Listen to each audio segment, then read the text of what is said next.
बच्चों मैं आज आपको क्रिया पाठ कक्षा 7 का पढ़ाने जा रही हूँ। आप ध्यान से सुनना। क्रिया का अर्थ है काम।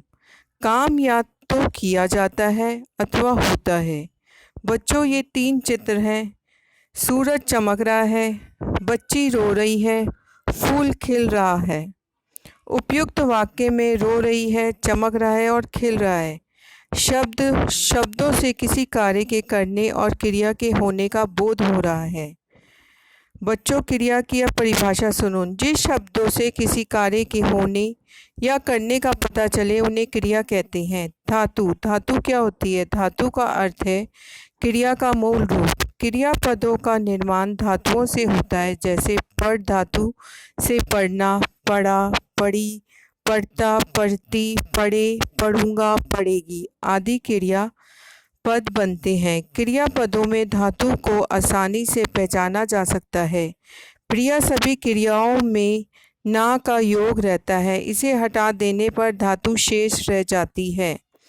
बच्चों इधर देखो। धातु क्रिया पढ़ पढ़ना, पढ़ जमा ना, हंस हंसना, हंस जमा ना, रो जमा ना रोना, जाना, जा जमा ना। क्रियाओं शब्दों पर लिंग और वचन का प्रभाव कैसे पड़ता है वो बता रही बच्चों। क्रिया पर लिंग का प्रभाव। वाक्य में प्रयुक्त संज्ञा यदि स्त्रीलिंग है तो क्रिया भी स्त्रीलिंग का अनुरूप ही होगी, और वाक्य में प्रयुक्त संज्ञा पुल्लिंग है तो क्रिया भी पुल्लिंग ही होगी। पुल्लिंग। रमेश खाना खा रहा है, गायक गा रहा है। स्त्रीलिंग। राधा खाना खा रही है, गायिका गा रही है। क्रिया पर वचन का प्रभाव। अब क्रिया पर वचन का कैसे प्रभाव पड़ता है बच्चों, ध्यान से सुनो। वाक्य में प्रयुक्त संज्ञा या सर्वनाम यदि एक वचन होंगे तो क्रिया भी एक वचनी होगी, और यदि बहुवचन होंगे तो क्रिया भी बहुवचनी होगी। एक वचन। बच्चा पढ़ रहा है, लड़का गेंद से खेलेगा। बहुवचन। बच्चे पढ़ रहे हैं, लड़के गेंद से खेलेंगे। क्रिया के भेद। क्रिया के कितने भेद होते हैं? 2। सकर्मक क्रिया और अकर्मक क्रिया। सकर्मक क्रिया। अब बच्चों इसमें देखो 2 चित्र बने हुए हैं।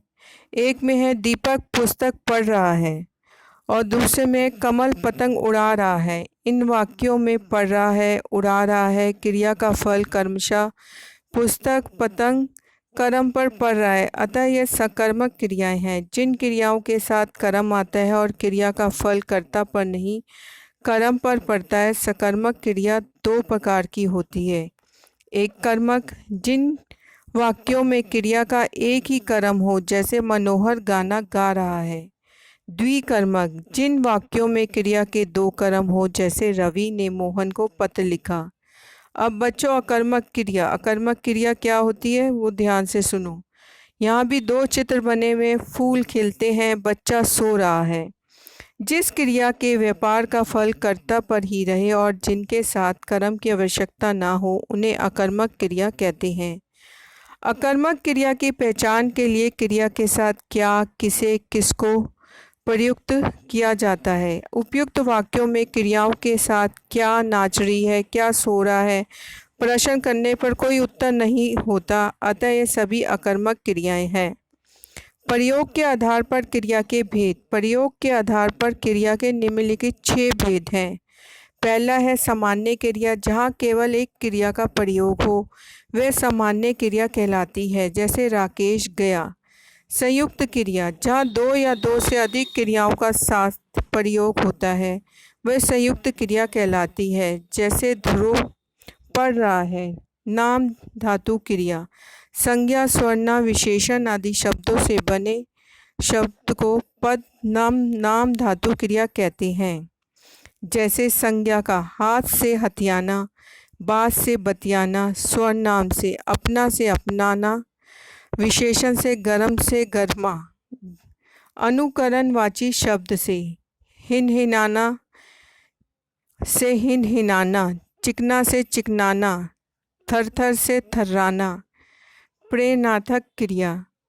ये आपकी चौथी है। जिस क्रिया से इस प्रकार का बोध हो कि कर्ता स्वयं काम ना करके किसी दूसरे को काम करने के लिए प्रेरित करता है, उसे प्रेरणार्थक क्रिया कहते हैं। जैसे माँ ने बेटी से पत्र लिखवाया। प्रेरणार्थक क्रिया दो प्रकार की होती है, प्रथम प्रेरणार्थक तथा द्वितीय प्रेरणार्थक क्रिया। पूर्वकालिक क्रिया, वाक्य में मुख्य क्रिया से पहले यदि कोई क्रिया हो चुकी हो तो उसे पूर्वकालिक क्रिया कहते हैं। धातु के आगे कर लगता है, पढ़ पढ़कर, सो सोकर। उदाहरण, मैं नहाकर पढ़ूंगा। पूर्वकालिक क्रिया तीन प्रकार की होती है, अपूर्ण क्रिया, रंजक क्रिया, समस्त क्रिया। अपूर्ण क्रिया, जब वाक्य में क्रिया के होते हुए भी किसी स्पष्ट अर्थ का बोध नहीं होता तो ऐसी क्रिया अपूर्ण क्रिया कहलाती है। बच्चों, अब इसका कार्यपत्रक देखो। पहला प्रश्न है, निम्नलिखित क्रियाओं से प्रेरणार्थक क्रियाएं बनाकर लिखिए। क्रिया है आपका पढ़ना, लिखना, उड़ना, धोना। हमें पहले बनानी है प्रथम प्रेरणार्थक क्रिया, द्वितीय प्रेरणार्थक क्रिया। प्रश्न दूसरा है, निम्नलिखित शब्दों से नाम धातु क्रियाएं बनाइए। अपना, साठ, बात, शर्म। प्रश्न 3, प्रयोग के आधार पर क्रिया के कितने भेद हैं? प्रत्येक भेद का नाम व एक उदाहरण दीजिए। प्रश्न नंबर 4, निम्नलिखित वाक्यों में प्रयुक्त क्रियाओं को पहचानकर क्रम की दृष्टि से अनेक भेद लिखिए। पहला है, उसने मुझे मिठाई खिलाई। दूसरा है, रवि को स्कूल जाना है। तीसरा है, रोहन दौड़ रहा है। बच्चों, ये आपका पाठ खत्म हो गया है। धन्यवाद।